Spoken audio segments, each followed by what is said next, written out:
I saw the recording just begun. Well, thanks very much, Nicola, for the invitation.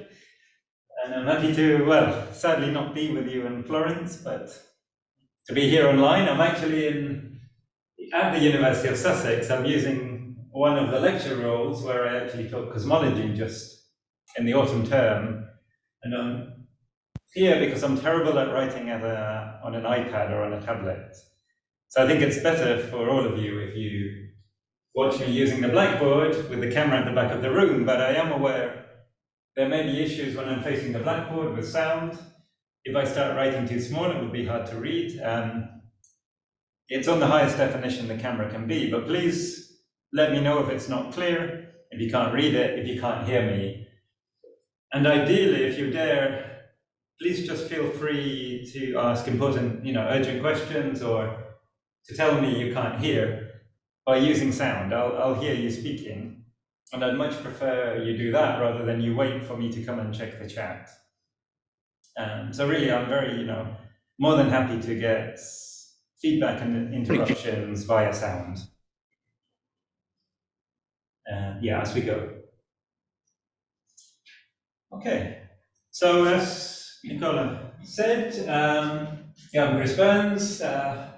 So Pippa, or short for Philippa, but you can call her Pippa Cole, she was my PhD student. She actually recently moved to the Grapper Institute in Amsterdam, working with Gianfranco Bertoni and Samaya Nisanga.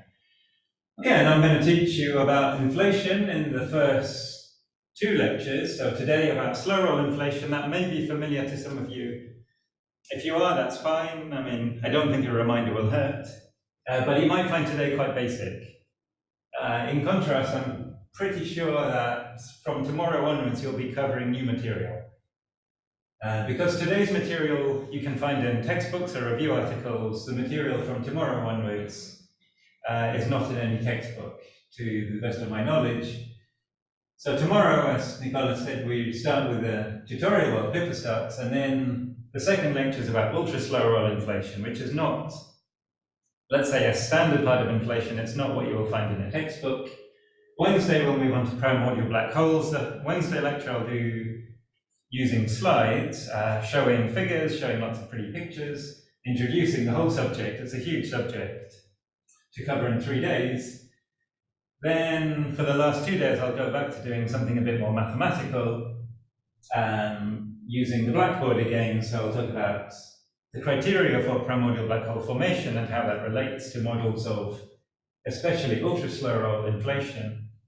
And on Friday, this will be followed by tutorial 2, which will be questions about primordial black holes.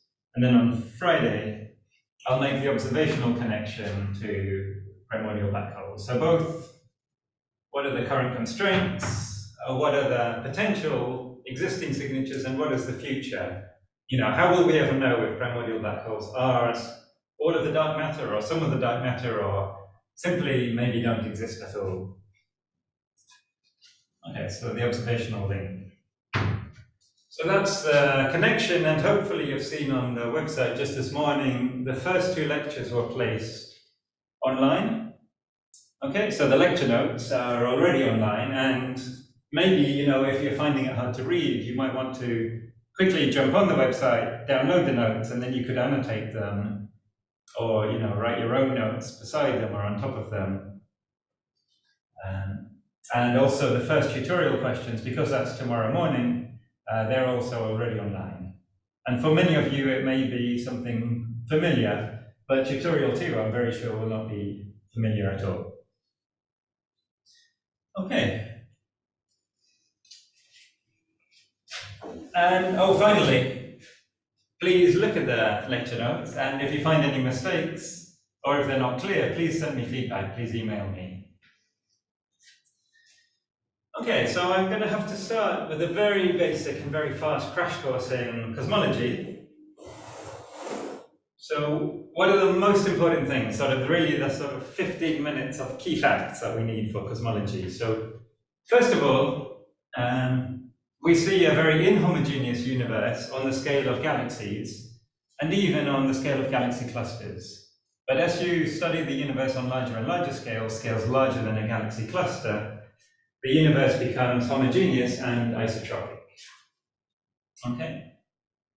And this is known as the cosmological principle. Unfortunately, observations suggest really strongly that this is true. Again, on sufficiently large scales, so the universe is the same everywhere, statistically homogeneous, and it also looks the same in every direction, best seen from the cosmic microwave background, where we see the same background temperature with tiny perturbations, no matter in which direction you look. Now we know gravitational collapse has made the perturbations grow large in time, but we know that, say, at the CMB time, we know delta T temperature perturbations, which is avoid the density contrast, delta rho over rho, at the time of the CMB. So this is 400,000 years after the Big Bang, is a order about 10 to the minus 4 or 10 to the minus 5. Okay? So the early universe was extremely smooth on the scales which we can probe through large-scale structure or cosmic microwave background. However, this might not be true on much smaller scales, which are the scales relevant for primordial black hole formation, and we'll come back to that, of course, from Wednesday onwards. Okay, but the basic information then is the early universe, before gravitational collapse had much time to act, was very smooth. By very smooth, I mean the density and the temperature was nearly, and the energy were all nearly the same everywhere, up to perturbations of a few parts per million. But we only know this, again, on the scales which are large enough for us to observe the early universe. So on large scales. And I'll make this more precise as we go, and as we need to know this statement more, understand the statement more precisely. Another important thing is to understand the difference between a physical scale, which evolves in time because the universe is growing. So this is physical scale, is related to the co-moving scale, where there's scale factor. So A of t is going to be my notation for the scale factor. The value of the scale factor today is unity. So a generic physical distance is the scale factor times the co-moving distance x. Okay. And quantities evaluated today are with a subscript 0, not to be confused with an initial time. This is today. And why choose that? Well, because if A0 is equal to 1, then today physical scales are equal to co-moving scales. And given we live in a homogeneous and isotropic universe, at least statistically, co-moving observers, which are ones who are moving along with the expansion of the universe, have a fixed co-moving distance for all time. So if you think of some sort of grid, some sort of coordinates, then as time progresses, the universe grows bigger, the distance, the physical distance between the coordinates gets larger, but the co-moving distance between, for example, here and here, will stay exactly the same. Okay, so this distance x will still be this co-moving distance x, but the physical distance has grown by the scale factor. And I'm stressing that because when you pick up a textbook, when you read it in the literature, people are very often, including me, very sloppy about saying whether they're talking about a physical scale or a co-moving scale. It's almost never written down explicitly. But the difference, when we're talking about the early universe, where A is tiny, the difference between these scales is enormous. A is not close to 1 at all. So it's really important that, if you're confused what's physical or co-moving, you ask me, and hopefully I will know. By the way, if I'm looking at the computer, the computer's not at the camera's at the back of the room, but I'm looking to see if there's anything in the chat. Okay, then the important equations, because the scale factor is so important, I'm going to write down on a separate board and leave it here. if I'm lucky, no one else will come onto campus and delete this for the whole 5 days of these lectures. The 3 important equations. So we've got the Friedmann equation. I'm sure you've seen this before, but Friedmann is h squared, a dot over a squared, is 1 over 3, and Planck squared rho minus kappa. Kappa is the curvature, which can be the 0 for a flat universe, -1, or +1. So kappa over the radius of curvature squared. Of course, this doesn't exist for a flat universe. In a sense, it's infinity over a squared. Okay. So that's important equation number 1. Important equation number 2, for the background, is the fluid equation. So this one is the conservation of fluid. By the way, dots mean a derivative with respect to cosmic time t. So rho dot is conserved.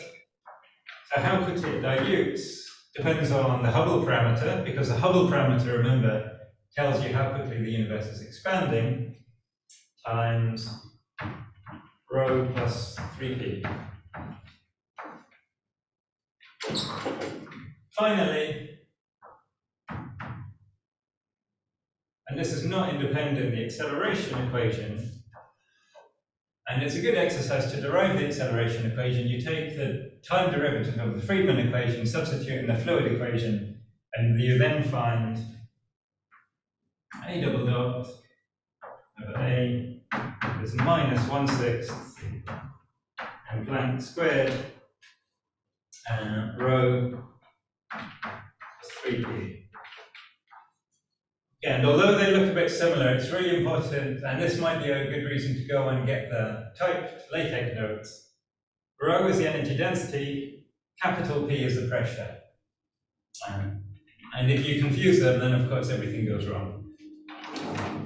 Now, these things don't really have the same units, except when you work in natural units. So I'm going to use, this will be the final thing I write on the sideboard. I'm going to use C as h bar equals 1.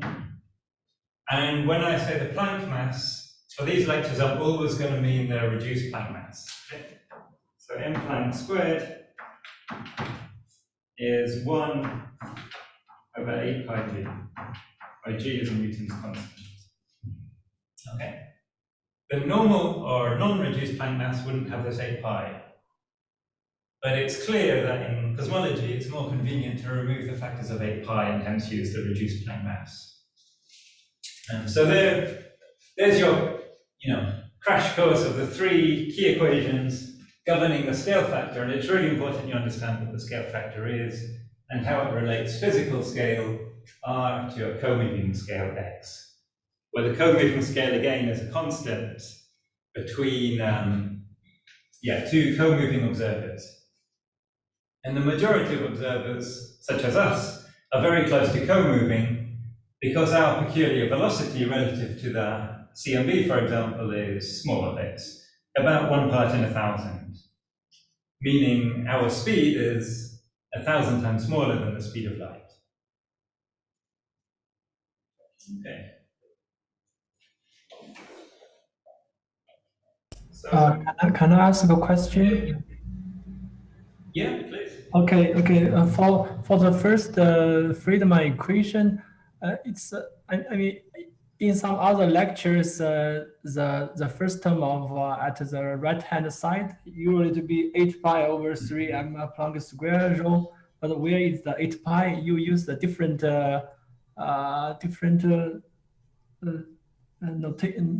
notation. Yes. That's exactly right. Yeah, but it's good you ask. To be really explicit, I'm using the reduced Planck mass. Okay? So the reduced Planck mass is the normal Planck mass divided by 8 pi. Okay. So that's where the 8 pi is going. And then also the acceleration equation must have looked different as well, by a factor of 8 pi. Okay, thanks. And so it would have been 4 pi over 3 Okay. instead. But yeah, thanks. So I'm afraid there hasn't been, an international conference or, an international agreement on which notation to use for cosmology. So that's just a pain. Just as with, in general relativity, you can choose different metric sign conventions. There's a whole bunch of choices you can use about units, also about signs, and also about notation. And yeah, I've tried to define everything carefully in the type. Excuse me, Professor. In the fluid Yep. equation, is rho plus p instead of rho plus 3p? Is it possible? Yes, it is. Thank you very much. Yeah, the first one is by the typo. Absolutely right. I was thinking of the acceleration. Thanks for that. It would have been very embarrassing to leave that for the next 5 days. Good. People are watching. One more thing, just not physics related, just so you know, center board, the projector and its rope are obstructing some stuff, so that you know if you scroll this upwards, then we will lose some visibility. Right. No, good. Good, thank you. Can you read as high as early universe at the moment? Yeah. I'm not sure. Yeah. Brilliant. Yeah, no, thanks very much. It's great to have this. Because it's a challenge to, And we all wish we were in the same room in Florence, don't we? But please do help me. Good. Good, yeah. Yeah, you're right. The projector is in the way. Okay. So these are the 3 key equations, hopefully now all correct. Although we've got 3 equations, because only 2 are independent, and we have 3 unknowns, even if you know the curvature, you still have scale factor or h, they're equivalent. You have the energy density rho, and you have the pressure P. So to close 3, you have 3 unknowns. So we need a third equation, or set of equations, which is the equation of state. So this one is also important.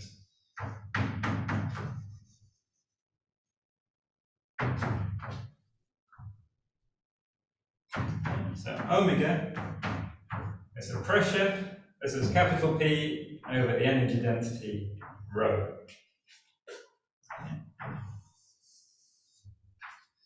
And the way people always learn this, and hopefully you've all seen this before, is you choose different equations of state for the simple or the standard sorts of components, and then solve these 3 equations. And it's not terribly difficult to do. And I'll just briefly refresh you. So for example, when we're going to have matter is pressureless. So if P is 0, then omega. By the way, this looks like a W. Some people call it W, but I believe historically this is omega, lowercase omega, so omega is 0.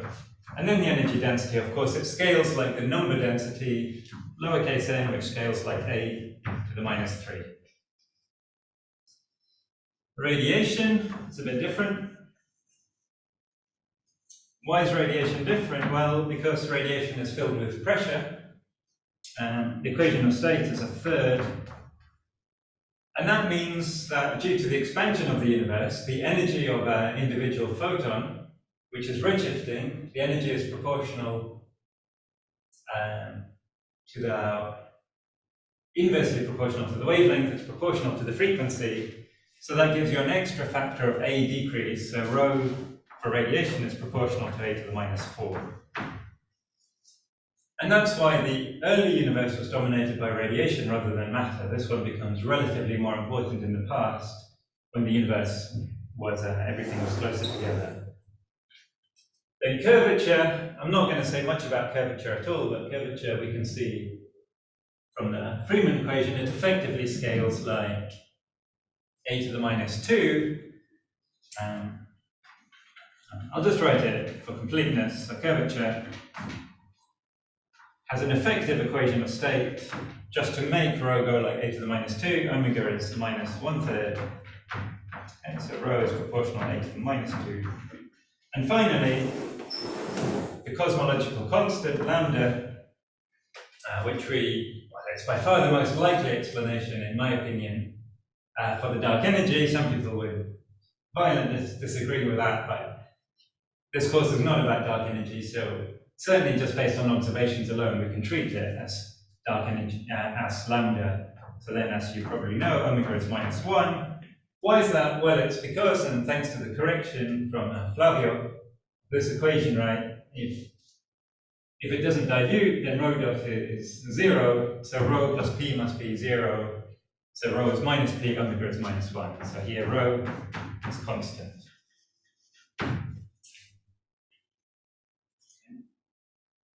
And we can see the effect of 3 of these terms. We can see today we're dominated by lambda, or something extremely close to lambda.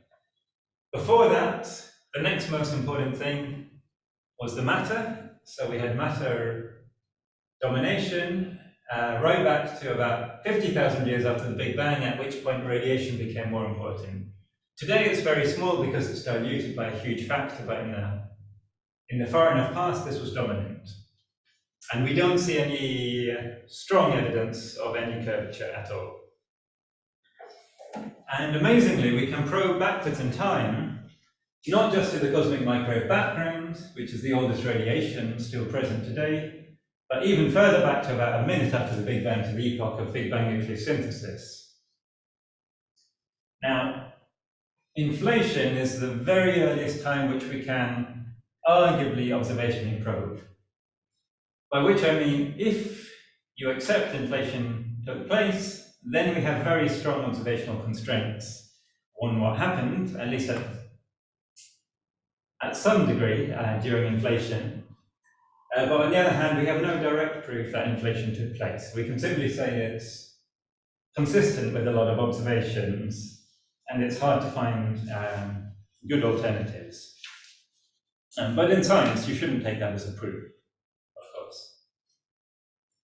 So let me briefly describe inflation in the classic way and what are the classic problems.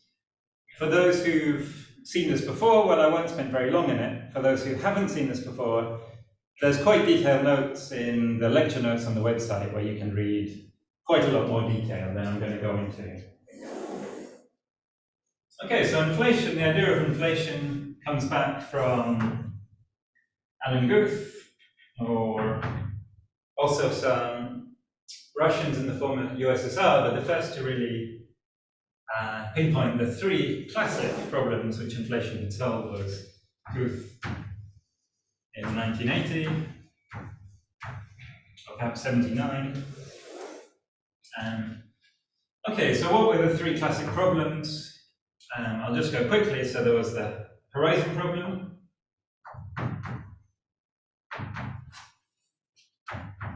and for those who've seen Penrose diagrams, that's the easiest way to explain this in a very hand-wavy way. So put simply, if this is space and this is time, we are here, so this is T0. We're looking back to the CMB, TCMB. Okay. Here we are. Of course, we're not in the middle of the universe, but we are in the middle of what we can observe because we can observe an equal distance in every direction. So here's us. We look backwards to the CMB, and we observe the same temperature, plus minus one part, a few parts in 100,000. Okay. So that means these 2 regions on opposite sides of the sky must have been presumably in thermal equilibrium at some point. But the time back to the CMB is about nearly 13 or 14 billion years. The time from the CMB to the Big Bang is much, much less, about 400,000 years. So again, don't take this too seriously. It's not rigorous at all, but the basic idea is then if you look at the light cone, the past light cone of opposite sides of the CMB sky, they do not intersect at all. The scale of causality in the standard hot Big Bang model on the CMB sky is about 1 square degree, okay? An angular scale of 1 degree. So so I've actually been very generous here. I've shown us being quite a bit larger. But nonetheless, these two are not in causal contact. And the solution, although also the problem with this diagram, is that I haven't included the background expansion, which means these light cones, it's not so simple to draw them. But the basic idea, and forgive me if this is too rough, is that at the time of inflation, which is really the first fraction of a second after the Big Bang, the expansion is so ridiculously fast, the accelerated expansion, that the light cones stretch out sideways. And so here you see now, with this modification from inflation, causality is reached between all points. We'll see this again a different way when I'm talking about the horizon on the co-moving Hubble scale. But that's the basic idea. An epoch of accelerated expansion by a large enough factor, and we'll quantify how large, and it's huge actually, it's about 20 orders of magnitude, can explain why the whole early universe was in thermal equilibrium. And once it's in thermal equilibrium, it will stay at the same temperature everywhere, as long as all parts of the universe have the same history. It doesn't need to stay in causal contact for the whole history in between to stay at the same temperature as we see it today. So that's very basic,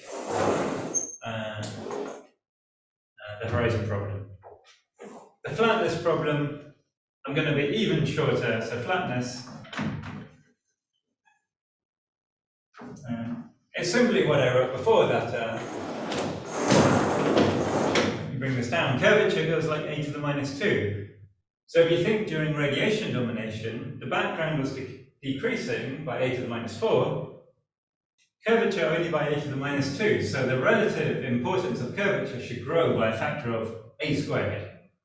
And there was a lot of expansion during radiation domination, which means that the curvature must have been absolutely minuscule at the beginning of radiation domination in order not to have dominated by the end of radiation domination. Okay. And then there was matter domination, where once again the backgrounds became faster than curvature. So once again you would expect to live in a curvature-dominated universe, but we don't.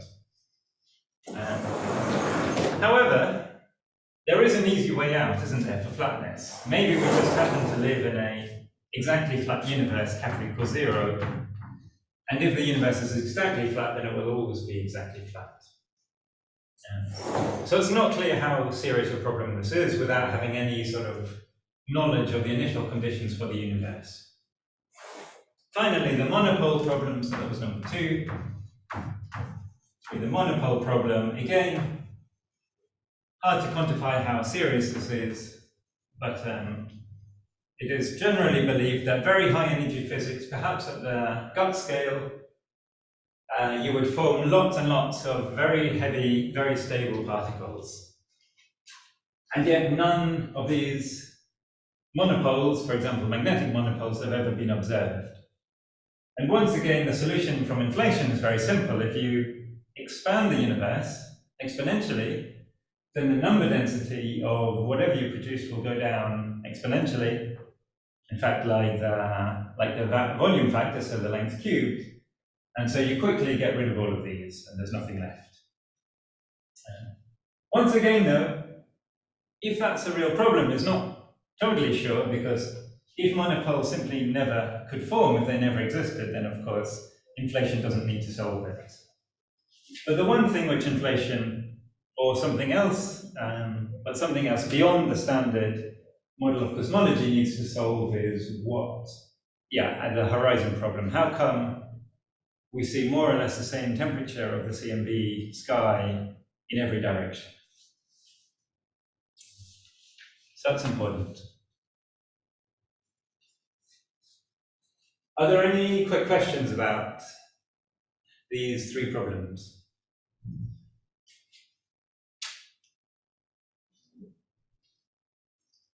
Could you explain more about the second one? I can't clearly understand the fluctuation. you just said there was a period of time that the curvature was dominant. Could you explain more about that? Right. Well, I'm rather saying there wasn't a problem. There wasn't a time when the curvature was dominant, but naively that looks surprising. So I'm saying the curvature decreases like a to the minus 2, while the background cosmology during radiation domination and matter domination decreased faster.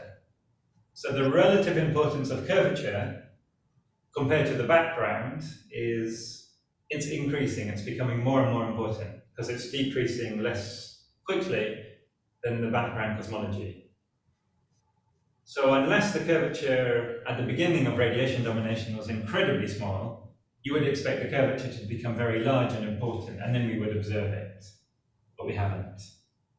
Oh, okay. There's more details in my notes. In the appendix, I give the full proper equations, but the intuitive idea really is that curvature, if it's not zero, it should become more and more important. Okay. Now inflation gets rid of it by having a period of expansion when the equation of state is -1, so the energy density is constant. So during that time, the curvature becomes less important. Whereas without inflation, the curvature always becomes more important. Except today when we are in lambda. But the decrease today is very small. Because we haven't had lambda domination for a lot of time.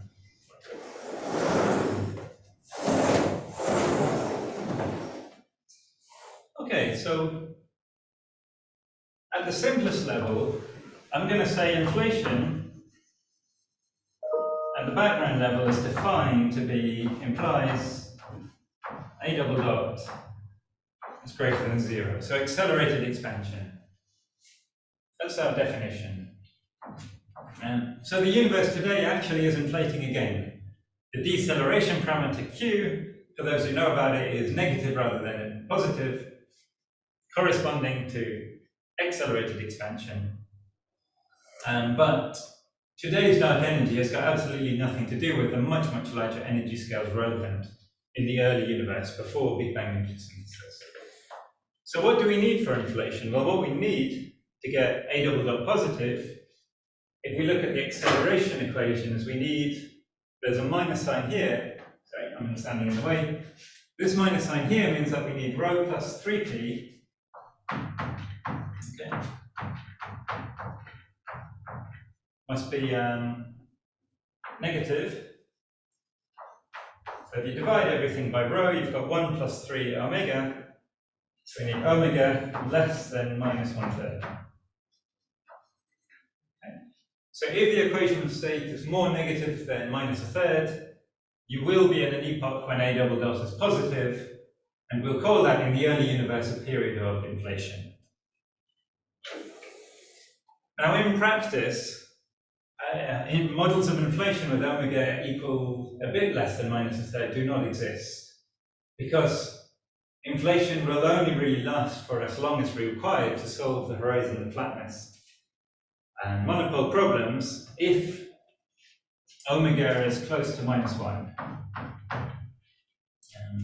So in practice, this is going to be what causes inflation, although in principle it doesn't need to be quite so extreme. And when this is true, things are nice and simple. Remember, that means the energy density is nearly constant. When the energy density rho is constant and the curvature is unimportant, and during inflation the curvature quickly becomes unimportant. Well, if rho is constant, then h is constant. So that means h is also approximately constant. Okay. And that means the scale factor, and I encourage you to check this from the Friedmann equation. That means A goes like e to the ht. And an important concept for measuring time during inflation is not cosmic time, which isn't so useful, but this product, h times t, is the e-folding number, so e to the n. So we're going to call n the e-folding number, So n equals 1 would imply A grew by a factor of E. So E, which is about 2.7. N equals 2 means A grew by a factor of E squared. And in practice for inflation, we normally need about 50 or 60 E-folds, so that means the universe grew by a factor of E to the power 50, for example, which is about 10 to the power 20. So we need a lot of inflation. And it's really best to talk about E-folding number rather than time, because we don't know what the value of the constant or nearly constant Hubble parameter was during inflation. We just know it was much larger than today. Okay. So n is the logarithm of the scale factor. That's important. And n between two particular times is the logarithm of the ratio then of the scale factor between those two different times.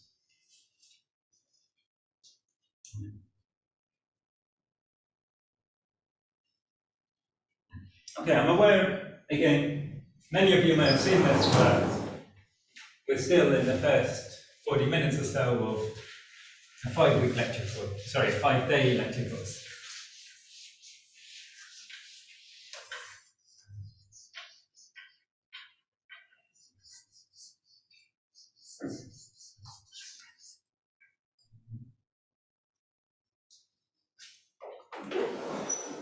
Okay, so I need to talk a little bit about scales, the relevant scales in cosmology. So I need to talk about the Hubble, the horizon scale, or the Hubble scale. They're used interchangeably by most people. This is C over h. It's the distance light can travel in a Hubble time, where the Hubble time is 1 over h. Okay. The units of h today are kilometers per second per megaparsec, which has units or dimensions of 1 over time. Okay, so 1 over h gives you an estimate for the age of the universe, and then c over h is the distance light can travel in the age, or in 1 Hubble time. But because I'm using units normally where c equals 1, this is simply 1 over h. But it is important conceptually to realize sometimes 1 over h is used as a length, sometimes as a time. And it's good to sort out in your mind which one I'm referring to, what's the relevant one at any particular time. Okay. So this thing in quotation marks is also equal to the age, or up to a factor of order unity. So the co-moving now Hubble scale, co-moving horizon or Hubble scale, well, remember how I go from co-moving to Hubble to physical scale and multiply by A. So to go in the opposite direction, I need to divide by the scale factor. So this thing is 1 over AH, or really C over AH, but again, I've put C equals 1. So then one can check, how do these things evolve, both during inflation and after inflation? And I'm going to be quite approximate. So inflation, we have h, Hubble parameter is constant because density is constant. So 1 over AH is proportional to 1 over A. Okay. Then in radiation, so in a radiation-dominated universe, we will now want to see how does 1 over AH behave. The thing you need to know is that A goes like T to the half. You may have seen this in Naura's lectures about dark matter. Okay. H goes like 1 over T. So 1 over 8H. This thing goes like T over the square root of T, square root of T. Square root of T goes like A. So this thing is proportional to A. In matter domination, it turns out that the same quantity goes like the square root of A. I won't derive it, but A goes like t to the 2/3. So you can check this. Matter implies 1 over AH. That's a good little exercise to check you're following e to the half. Okay. So I'm going to now draw you a plot of log of 1 over AH, which again is the co-moving Hubble scale. As a function of log A, so the log of the scale factor, which remember is equal to n, e-folding number. But here I'm not specifically using n during inflation, it can be at any time. I'll try to be clear as I use this word if I'm meaning, well, at which time I mean it. Okay. So during inflation, this thing is decreasing like 1 over A.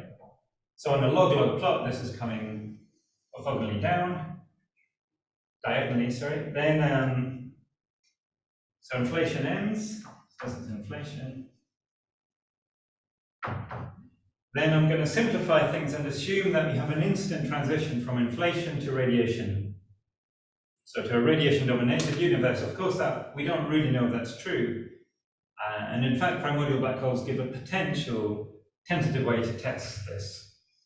So we'll assume then we go straight into radiation domination, so it grows then like A, so it radiates back up. Then we know 50,000 years after the Big Bang, it switches to being this flatter relation like matter domination. Okay. Of course, it doesn't change sharply, but it's good enough in cosmology normally to treat it as separated epochs. And today it's actually decreasing again because lambda dominates, but not by very much. So if we think about today's scale, the co-moving Hubble scale, today this is 1 over h0. So this is the largest scale we can observe. It left the horizon during inflation, about 50 e-folds. This scale here is about 50. Or maybe 60, or who knows, 65, but not 100, not 200, and not 20. Then we had radiation. And here we have matter.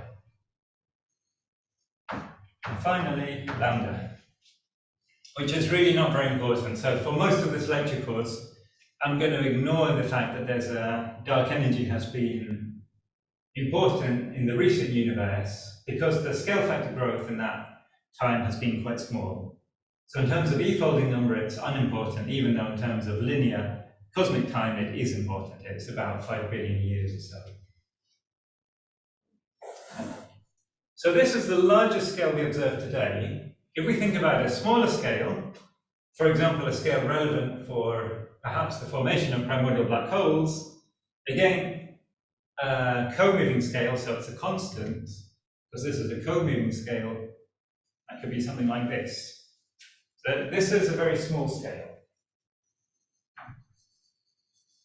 So the small scalar exited the horizon, or the co-moving Hubble scale, it became, smaller, much later, close to the end of inflation, and then re-entered earlier.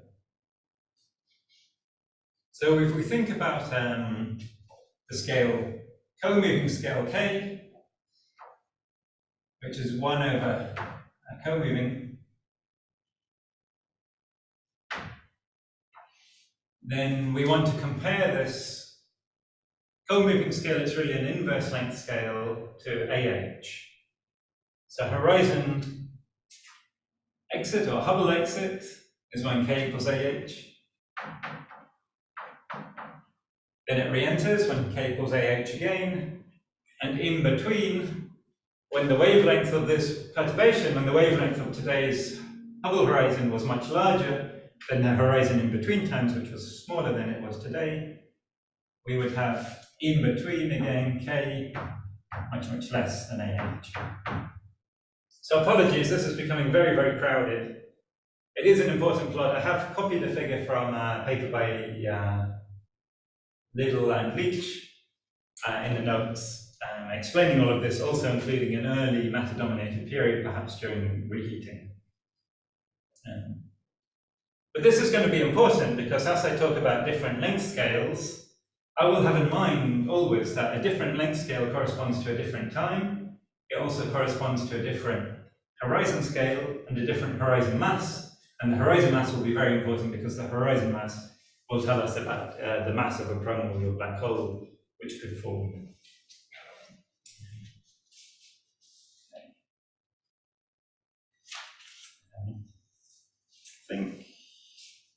I'm going to cover one more page worth of notes, then I'll stop for questions and to give us a break. So the last thing I want to talk about before we finish is what could cause inflation. Okay, so the theory of inflation, it's very successful in the sense that it explains the classic three problems. It can also explain the origin of the quantum perturbations which become classical, which become imprinted on the CMB sky. Well, we need something which is homogeneous and isotropic on large scales. And the easiest way to do that is with a single scalar field, which is homogeneous as well. So we posit that inflation is caused by the inflaton. So this is not a typo. Okay, this is not meant to spell inflation. This is the inflaton, which is a scalar field phi, which at the background level is homogeneous and isotropic, so it's a function of time, but not of space. And we only need to worry about the spatial dependence of phi when we're thinking about the quantum mechanical perturbations during inflation, which are very subdominant compared to the background field value. Okay, so why would an inflaton field, a scalar field, simple as that, generate inflation? Well, this comes from the GR energy momentum tensor. I'm not going to assume you already know GR. Some of you will, some of you won't. For the most part, it's not needed for following these lectures. But I'll just tell you that the GR, give you a new tensor, explains that the energy density rho, again in units, C and h power 1, is a half phi dot squared plus v of phi, whilst the pressure is a half squared phi dot squared minus v of phi. Okay. So the energy density is the sum, as you'd expect, of kinetic energy plus potential energy. The pressure, and this is less trivial, is the difference of kinetic energy minus the potential energy. And why is this good? Well, if phi rolls slowly, and slowly, well, this is bringing us towards slow roll inflation, then we can see the kinetic energy will be much less than the potential energy V. Okay. And if the kinetic energy is very small, then you can see you can neglect these two terms, and then the equation of state becomes the ratio of these two, which is -1. So when this is true, this implies omega is very close to -1. And a good way to parameterize inflation with a slow roll or ultra slow roll inflation, so very convenient. Slow roll, SR for short, so SR stands for slow roll, a parameter. And I'm going to introduce a few slow roll parameters. Just as with the Planck mass, there's different definitions of the slow roll parameters. But quite a universally used one is epsilon h, subscript h. Sometimes people drop the subscript. This thing is minus h dot over h squared. Okay. So this is asking how quickly does the Hubble parameter change in units, roughly speaking, of Hubble times over h. Okay? And this is dimensionless ratio. Why would this be a sensible parameter to use? Well, remember, if the equation of state is close to -1, the energy density is constant, which means the Hubble parameter is close to constant. So inflation means epsilon h is much, much less than 1.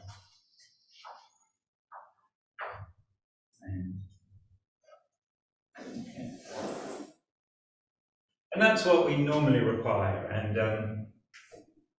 maybe I think this is important enough that I want to really show the derivation. So let me continue.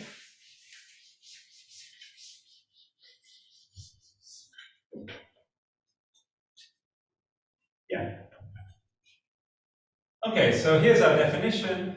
So what does this mean? So epsilon h, this thing is minus, again a dot means derivative with respect to cosmic time t, so this is minus a dot over a dot, because it's h dot over h squared.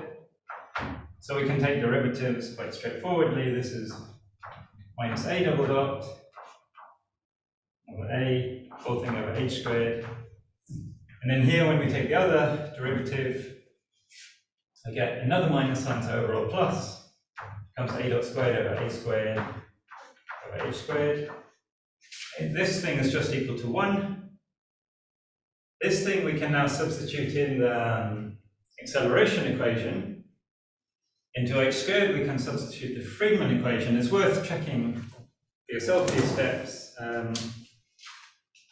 So, well, what do we get when we substitute in for the h squared? We get 3m Planck squared over rho, and times 1 over 6 m Planck squared, and rho plus 3p. Okay. Plus, this thing is just 1. The m Planck squares cancel as they must, because this is a dimensionless ratio. So we are now left with a half. Well, rho over rho is just 1, plus 3p over rho is 3 omega, plus 1. So this is 3 over 2 plus 3 omega over 2. And 2, 1 plus omega. Okay. So remember the condition for inflation was omega less than minus a third. Plug in minus a third here, and you'll see, right, so minus a third implies epsilon h is less than 3 over 2 times 1 minus a third, so that's whole thing is less than 1. So it's a great definition of a slow roll parameter. Epsilon h less than 1 is slow roll, is inflation. Epsilon h, on the other hand, much less than 1 is slow roll inflation, where h is nearly constant. In the limit, sort of a pure inflation, you could say epsilon h really should be 10 to the minus 2 or so or less. And so omega approximately minus 1 implies epsilon h much, much less than 1. And it's positive definite because h dot should be decreasing based on energy conservation, not increasing. Good, so it's bang on, well, for me, 3 o'clock. Time for any questions and then to take a short break. So do we have any questions? You can also write them in the chat and, I can answer them when we start again. I have a question. So before you briefly mentioned that for the condition for acceleration is that omega is less than minus 1/3, but for successful inflation, we need that omega is almost equal to minus 1.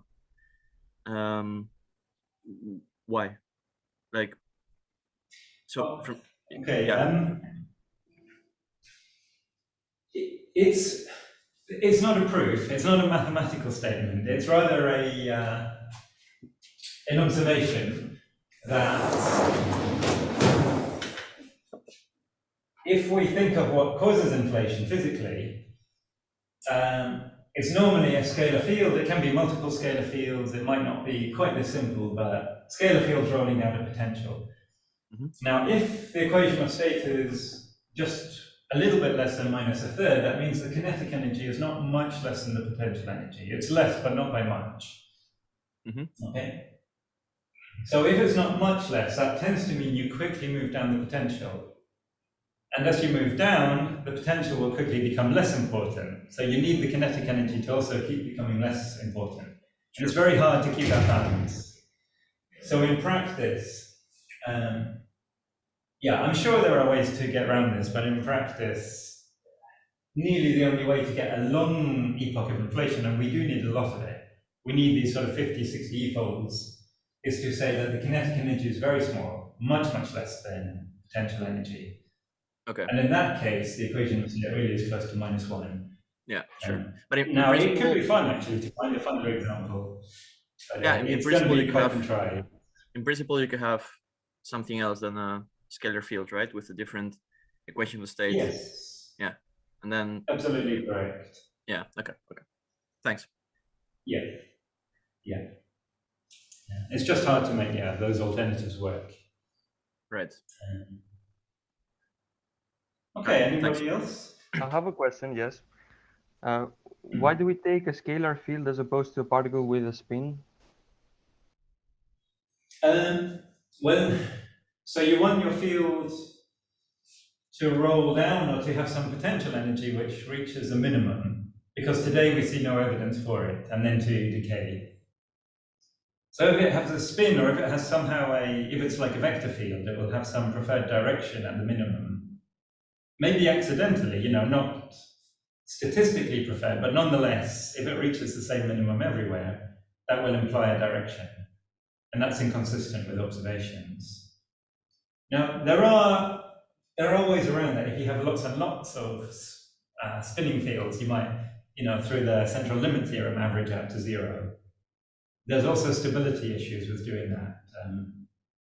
There's something called three-form inflation. Honestly, I don't really know what a three-form field is, which gets around these issues of having a preferred direction. But again, in practice, it's very hard to get inflation to work and to give you a statistically homogeneous and isotropic universe without just being a scalar field. Plus, it's the simplest thing we can do. So combining those two motivations, nearly everyone just uses a scalar or multiple scalar fields. Okay, thank you. Also, another question. When you wrote the energy momentum tensor, can you please maybe mention again the rho phi and the pressure phi, where they're coming from? Are they a definition? Oh. Sorry to say, I don't remember the definition off the top of my head, but it's a diagonal term. So rho phi is the 0, 0 component, and the pressure is the I equals J component. So 1, 2, 3 diagonal components of the energy momentum tensor. But you have to go to the Einstein Equations, and that goes well beyond this course. I was just trying to say, for those who have done GR, that's where it comes from. But I haven't tried to derive these. I think this one's intuitive, The total energy is the kinetic plus potential energy. That the pressure is the difference of those two is not so intuitive. Okay, thank you. I'm afraid I'll ask you to take that on trust or to look it up in a GR textbook. Okay, okay. Okay, anyone else? Can I ask some question? Yep. Can you comment on the own inflation, like the original version of good? Not much, to be honest, because no one works on it anymore and nobody talks about it. But it was somehow to do with, rather than a slow roll inflation where you move gently and continuously down a potential, the idea was that you had a false vacuum. You were trapped in this false vacuum, but of course the inflation cannot last forever, so there needed to be a way for the universe to be able to tunnel out of the false vacuum into the true vacuum at 0 energy, or very close to zero. And the problem with that was the tunneling event didn't take place everywhere at all parts of the universe at the same time. And so although inflation did succeed, as Alan Guth hoped, to solve the horizon and flatness problems, the universe then stopped being homogeneous through the end of inflation. It was called the graceful exit problem. Basically, you could have inflation, but you couldn't end inflation with all the advantages you've built up during inflation. What I'm going to study, and I really won't talk about the old inflation, is sometimes called new inflation, but nowadays people normally don't use that term anymore, but it's where you've got a continuous roll of the field. It's never trapped at some false minimum. There's no false vacuum. So it just continuously moves down and then it smoothly hits zero. Okay, thanks. Okay. Okay, I think there's no urgent question. I think we should stop. Let's come back at 10 past. Is that okay? 5 minutes. Yeah, I'm gonna. Thank you, Chris. Yeah. Okay, you're welcome. Yeah, we'll start again at 10 past, whichever hour you are in.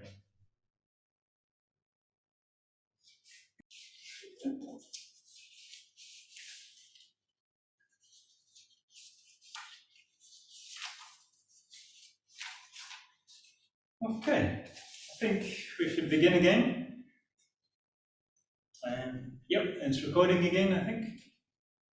Good, so. Yeah. Hope you may have time to get a cup of coffee. Yep.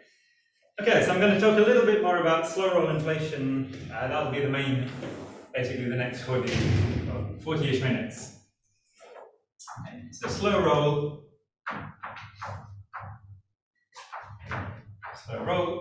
inflation. As opposed to tomorrow when I'll talk about ultra slow roll.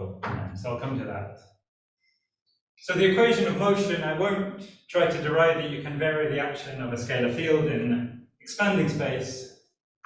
I'll simply tell it as fact is phi double dot plus 3h phi dot plus v prime is 0, where v prime, this thing, means dv by d phi. Okay. And we're going to see how we can simplify this second order differential equation into a first order differential equation, which allows you to solve it explicitly for many, at least simple examples of the potential. So now let me write the Friedmann equation again, but I'm going to write it for, I know what, why don't I just come over here? Friedmann equation for a scalar field, single scalar field is 1 over 3 m Planck squared times the energy density. What's the energy density? Well, remember, I've rubbed it off now, but this was a half phi dot squared plus v. So now I'm going to take the time derivative of this. I'm going to reshuffle the 3 m Planck squared up. So I've got 3 m Planck squared times 2h h dot. Okay, so time derivative multiplying by this is, I'm going to come down a line now, so this is phi dot times phi double dot plus, it's dv by dt, but that's not a very useful quantity. It's better to call this dv by d phi times d phi by dt. So this thing now is, let me just keep coming down line by line, phi dot pulling out times phi double dot plus v prime. Okay, you'll see at the end why I'm doing all of this. So phi double dot, now I can substitute in my equation of motion. So this thing is phi dot. Phi double dot is minus 3h phi dot minus v prime and then plus v prime. Okay, so these things cancel. And I'm left with simply minus 3h phi dot squared. So I've got a relation now between h dot and phi dot squared, and it's exact. So I can use that very usefully to rewrite epsilon h. Remember, this thing was minus h dot over h squared. You can substitute the h dot into phi dot squared, and this thing then is, including numerical factors, phi dot squared over 2 h squared m Planck squared. Okay, good. Phi dot squared. So this is roughly the kinetic energy over h squared, which is roughly the potential energy, because the potential dominates over the kinetic. That's true up to about a factor of 3, so it's about kinetic over the potential. But this equality is really exact. So these two terms are identical in single field inflation. This thing is approximate. So once again, we see if epsilon h is much less than 1, kinetic energy is very subdominant. Good. We're going to simplify things. So, as I said, there are lots and lots of slow roll parameters. Another common choice of slow roll potential, sometimes written as potential parameters. Potential meaning the inflaton field potential.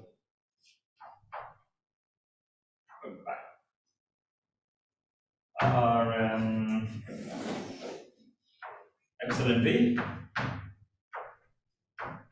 is m Planck squared over 2, v prime over v squared. Okay. So it's a ratio of the derivative of the potential divided by the total, and e to v is sometimes called the second slow roll parameter. As the name suggests, the second derivative, this thing is m Planck squared v double prime over v. Okay, so comparing the second derivative to the background. And slow roll implies epsilon v. This thing is positive definite, just as epsilon h was. Epsilon v. In fact, I'm not going to show, but you can show epsilon v is approximately epsilon h when they're both small. So this is approximately epsilon h, which is much, much less than 1. And in addition, e to v, and this can be positive or negative, is also much, much less than 1. Good. Okay. So these are slow roll conditions, and in practice for this course, I'm going to call these really the definition of slow roll inflation. And nope, I shouldn't go too quickly. So slow roll inflation means, and again, I don't have time to go through all the derivations, all the algebraic manipulation, but if e to v is much smaller than 1, that turns out to imply that phi double dot is much less than v prime. So you... Okay, you can go. Okay, thank you. Well, welcome to Sussex campus. Yeah, right. So I wrote down the, where was I? I wrote down the equation of motion for the inflaton field. And I just had written that the phi double dot is unimportant.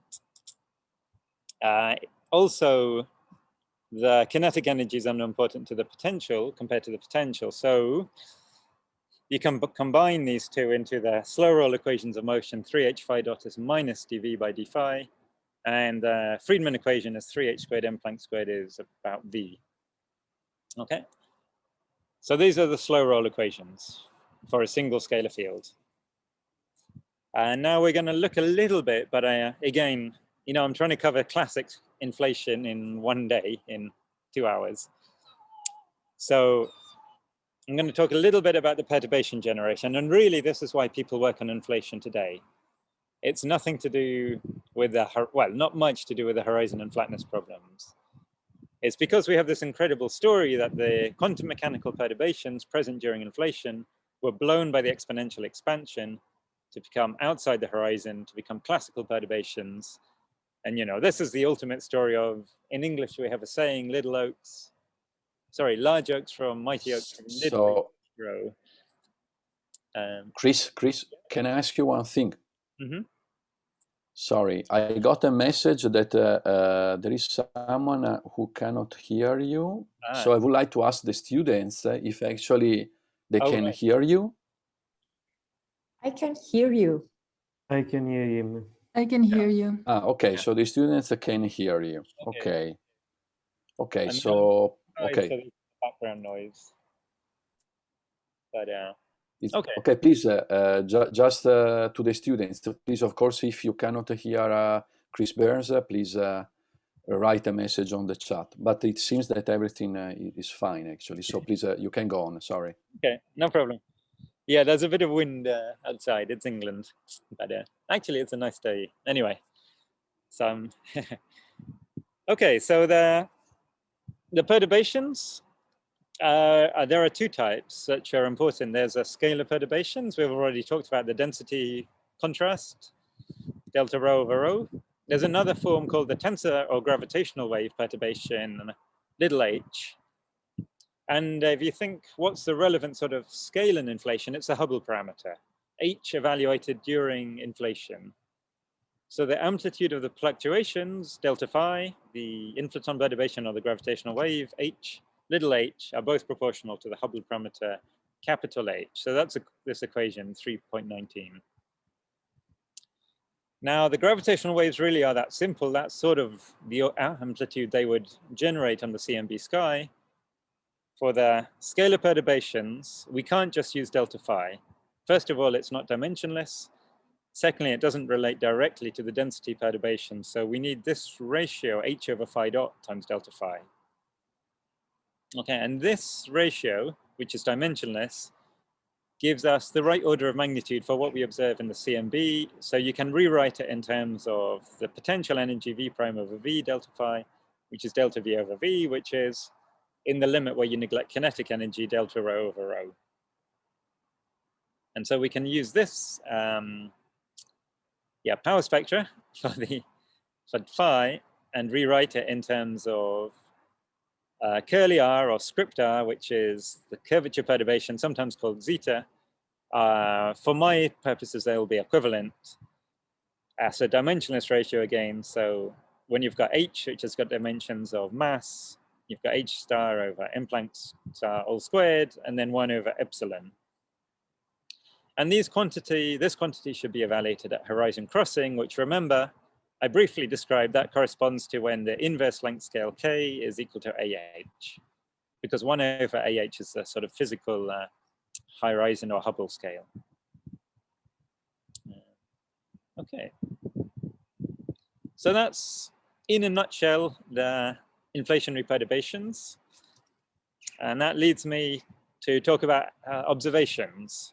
Again, in a nutshell only, we only have time for that. So this power spectrum, amazingly, you can simplify everything to be written in terms of an amplitude and a scale dependence. So the CMB sky, which has been observed with the Planck satellite with about 10 million pixels, you can write in terms of only an overall amplitude. This is about 2 times 10 to the minus 9, and a scale dependence where ns minus 1 is very close to 0, but not exactly 0. And everything else is consistent with 0. So no scale dependence of the scale dependence, ns is equal to constant. No 3-point function, everything in terms of Gaussian 2-point perturbations only. And it's a good exercise. Again, I won't do it, but you can check then, how does ns minus 1, the spectral index, relate to this expression for the power spectrum? You need to take derivatives. The derivatives should be with respect to the time of horizon crossing k, but you take the logarithm because it goes like k to the ns minus 1, okay? So you take the logarithmic derivative. So ns minus 1 is d log p divided by d log k. That's equivalent to d log p by dn, capital N. And you can check using these relations that that's equal to minus 6 epsilon, sorry, that should be capital V plus 2 e to v. Okay. And these slow roll parameters themselves, they vary slowly, almost by construction, but they should be evaluated themselves at horizon crossing of the given mode. Okay. And I forgot to say there's also this pivot scale, but that's just a sort of convenience to, again, form a dimensionless ratio such that AS is dimensionless, but it's not a new free parameter. So we can describe all early CMB observations in terms of these two parameters. The tensor perturbations, I'm scrolling up and down a lot, I need to, I'm afraid, is the ratio of the amplitude of tensor fluctuations divided by the scalar fluctuations. And when you form that ratio, it's quite easy to check. You get 16 times epsilon. Okay. So R is 16 times epsilon H, which means that the amplitude of the tensor perturbations, which you recall, these are like the gravitational wave perturbations. They're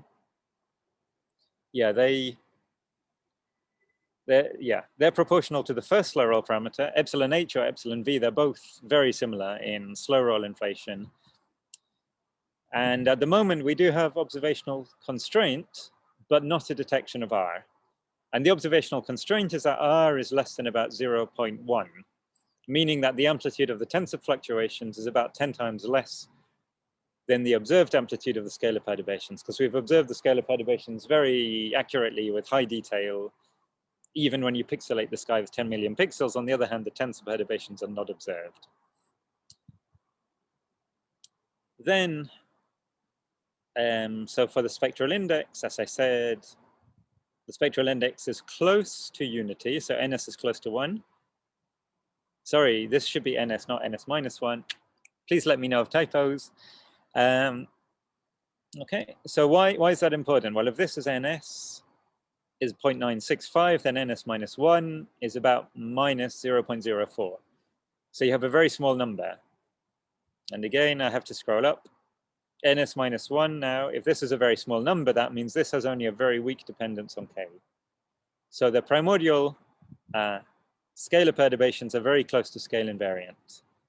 But they're not quite, this NS minus 1 is slightly negative, meaning the larger scale perturbations, remember that corresponds to a smaller value of K. K is not length, but inverse length. Okay, so larger scales have slightly larger amplitude fluctuations, but only by a few percent, not by an order of magnitude at all. Okay, so when you then use these these observations of the spectral index and of the tensor to scalar ratio, you can then check what is the allowed slow roll parameter values. And there's an even better constraint, which is Planck, Bicep, and Keck. So 2 ground-based telescopes plus, no, 1, sorry, this is together, 1 ground-based consortium plus Planck, find R is less than 0.044. Okay. Now remember epsilon, well, 16 times epsilon is equal to R. So this means epsilon must be really small. And somebody asked me in the break, just before the break, why assume the slow roll, the equation of state is close to -1? Well, here's a good answer. In practice, not just in principle, it's sort of, it works well. You can get a lot of inflation quite easily. But now we see from observations, it's actually a requirement, at least in the context of single field inflation. Epsilon must be less than R divided by 16, which is much, much less than 1, 0.003. So this means the equation of state is within 1% or less than 1% of being -1. And it can't be close to being -1/3 at all. That's completely ruled out observationally. Okay, so we've got epsilon is very small.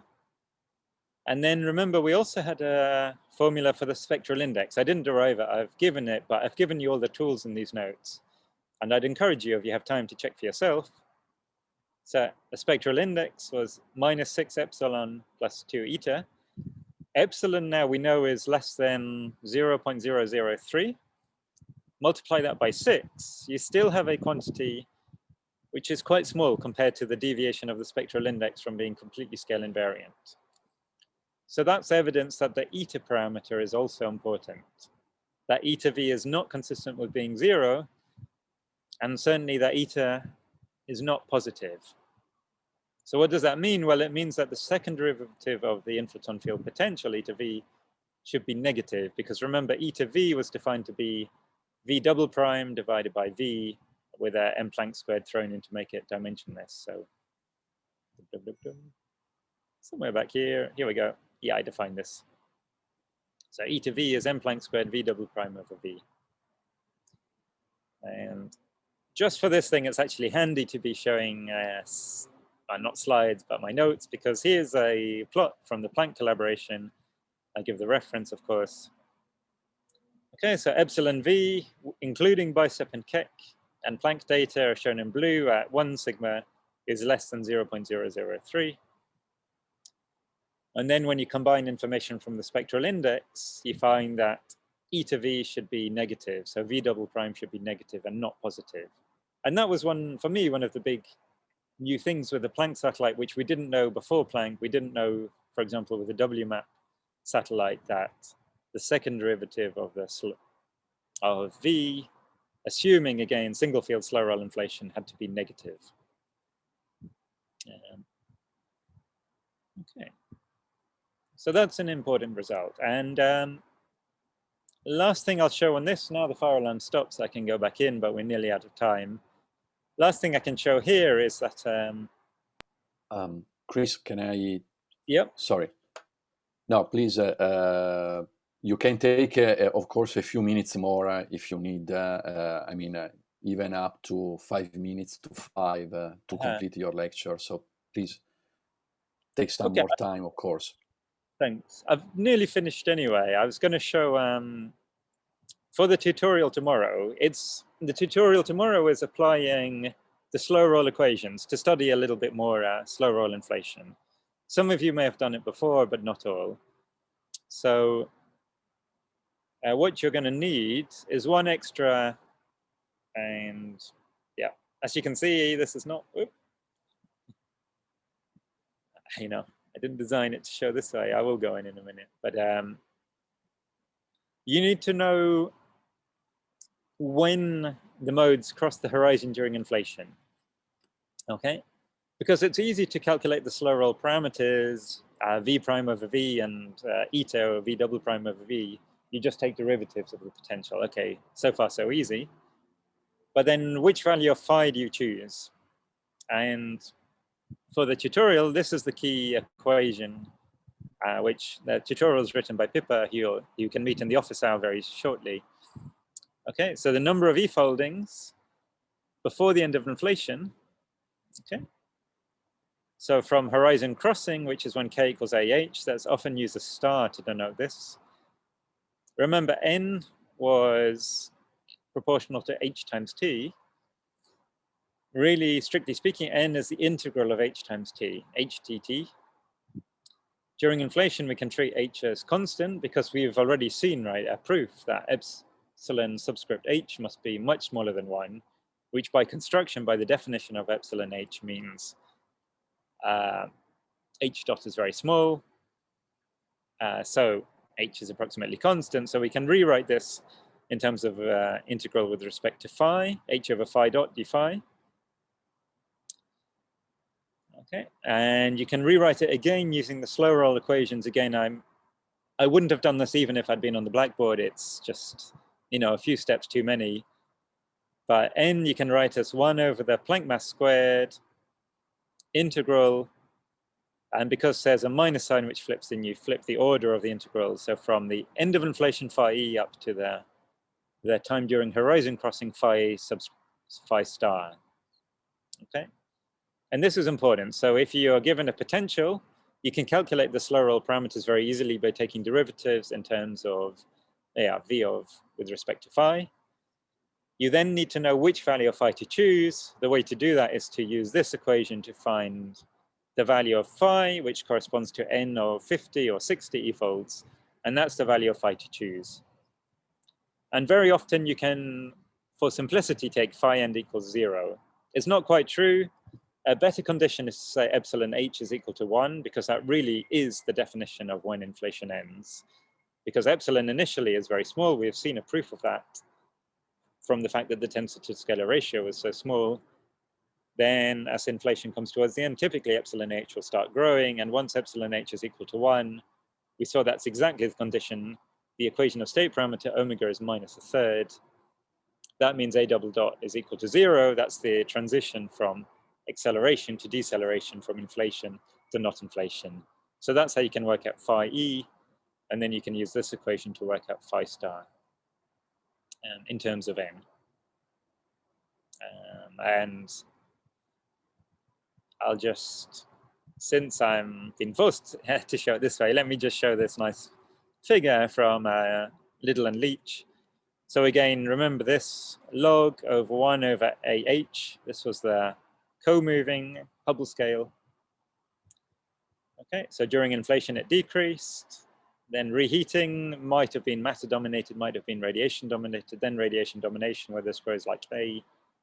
Matter domination grows like 8.5, and then lambda today it's decreasing again. So the scales that we see with the Planck satellite are up here. They're the large scales. Starting from Wednesday, we'll get interested rather in the small scale perturbations, again with a constant co-moving size, which exit the Hubble scale during inflation much later and re-enter earlier. So I'm going to finish on that plot. I suggest maybe people can think of questions while I go back into the other room. So I have to go back anyway, and then I'll go back on the other computer in 3 minutes. And maybe write any questions you want on the chat, or you can ask me in voice. Okay? Does that sound good? Okay, Chris. Okay. That was a surprise. Thanks. Okay, see you in a couple of minutes. Yeah.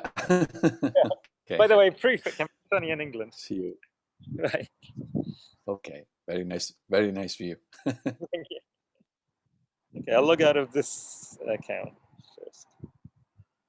And I'll stop sharing, otherwise. There we go. Yeah, we can hear you. Right. Well, that was that. Yep, I can hear you. Okay. So here I am. I won't write anything more on the blackboard unless it's in response to a question. So are there any questions?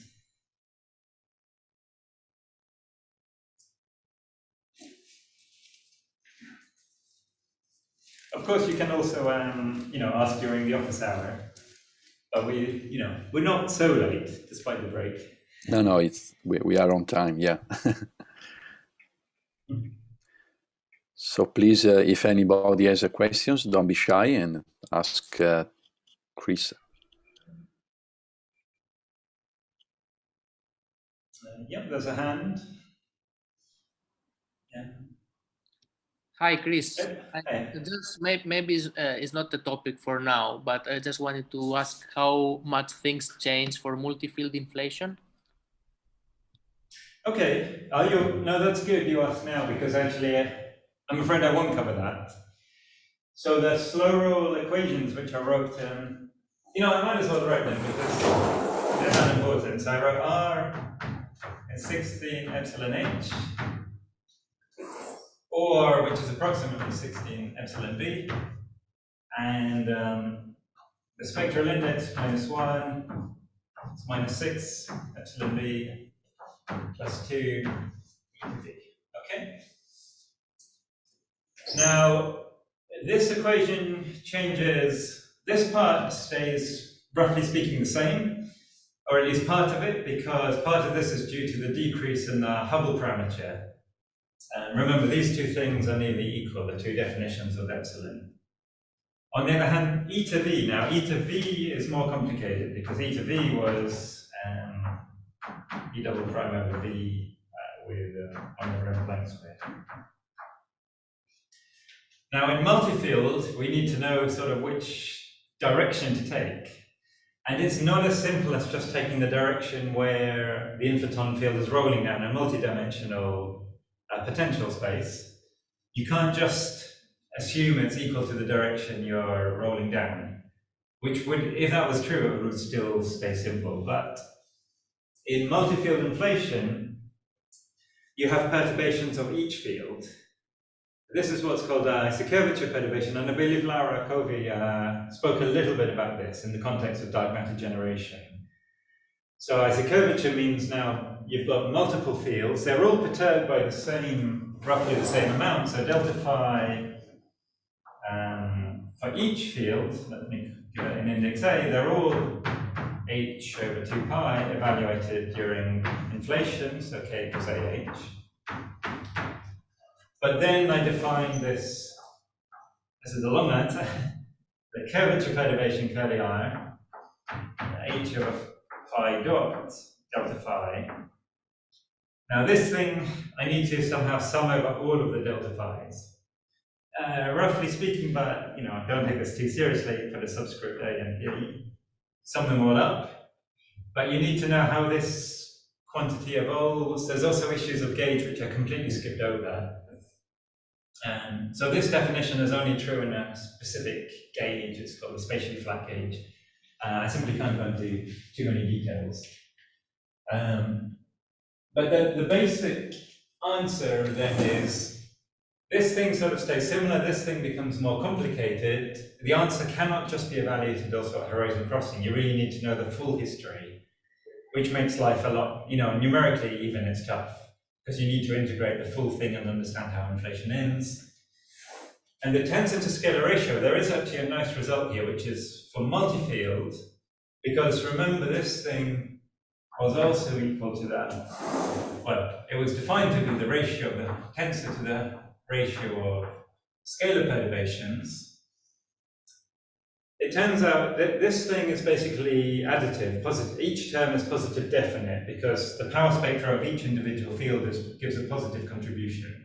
You don't have cancellations between two randomly uncorrelated things. So this R can only become less because the scalar perturbations can only become larger. The tensor perturbations are decoupled, so they're exactly the same.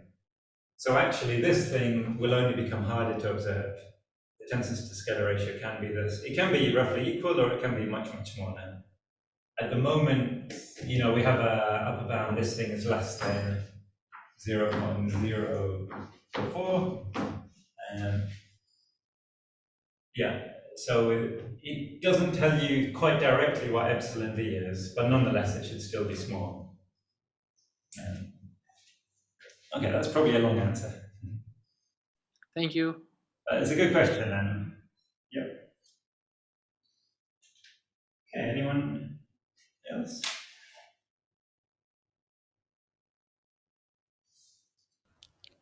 Lots of questions before the break. Yeah, hi. Yeah, actually, I had a question about the second slow roll parameter. Near the pivot scale or near the CMB scale, we can constrain the second slow roll parameter. But is there a way to constrain the second slow roll parameter like at the end of inflation scale?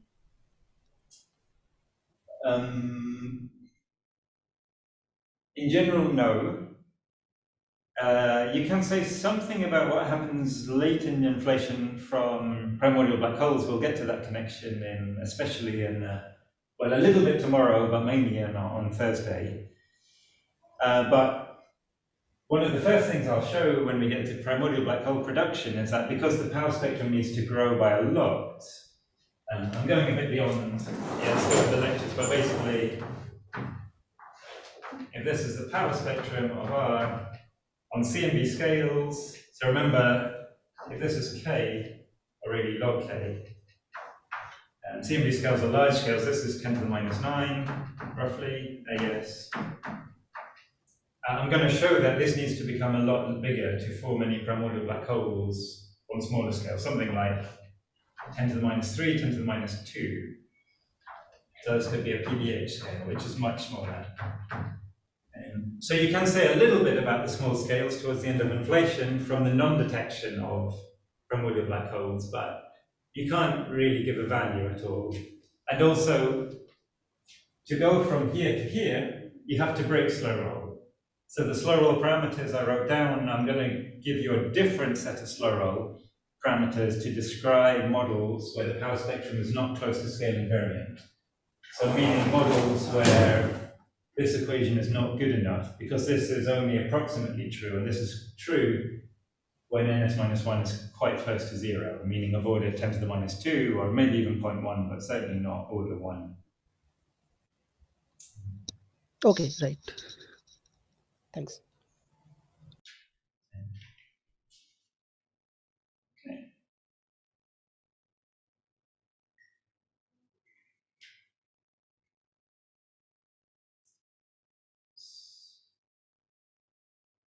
Anyone else?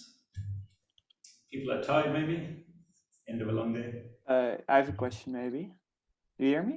Or, Yeah, I can hear you.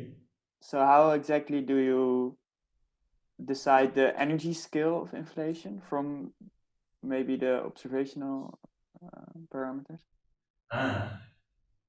Well, okay, good question. The answer is we don't know the energy scale of inflation. We have a relation. No, I know. You know it, yeah? I know it's not known, but I was wondering how it's decided, or what the idea is. Right, okay. So the tensor spectrum was of order h squared over m Planck, in units of m Planck squared. Okay? So a constraint on R, given that we know the value of the scalar perturbations, gives you a constraint on the tensor perturbations. So roughly speaking, this is of order epsilon times PR, and this thing is less than 10 to the minus 10. So, you know, if I flap my hands a little bit, we can say that H, the energy scale, H, well, we should be careful also, H, it's not exactly an energy scale, but anyway, the parameter H should be less than about 10 to the minus 5 in Planck units. If you really want an energy scale, which many people do, okay, then you've got H squared goes like, well, let's write it in terms of inflation, V over m Planck squared. Okay. The potential energy, V is energy to the fourth power, so this thing is like the energy scale of inflation to the fourth power of m Planck squared. So if you really want to go to the h squared is, this thing's proportional to r, so this whole thing is proportional to r, or proportional to the tensor perturbations.